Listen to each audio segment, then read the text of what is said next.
railroad tracks are typically bumpy, but when is it too rough? Well, Mark from Denver wrote our traffic anchor Jason Luber to ask for help with one railroad crossing in particular. It's really rough. I drove it a couple of times. The crossing Mark is talking about, it's on the southwest side of downtown on 13th. And Mark writes, the railroad crossing on West 13th Avenue, as shown, is impassable. This is a high traffic alternative to Colfax with pedestrians, bikes, and vehicles. The recent construction work by BNSF made the rail crossing worse than before. What can be done?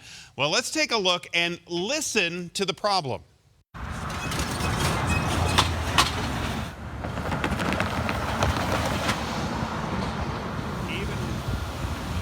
Even when drivers slow down, you can still hear that rattle that is caused by those crossings. I drove the area myself. It looked like the tracks are in pretty good shape in the center, but they're not so on the outside. So there was work that was repaired a few weeks ago, and they look very nice, those two center tracks. But the two set of outer tracks are still very rough. I contacted BNSF twice. The first time they said they checked the crossing and they didn't have an issue with the repairs. I called again after driving it, and they said they checked it again and found again no problem with the surface of the crossing, even the outer crossings, which is surprising to me.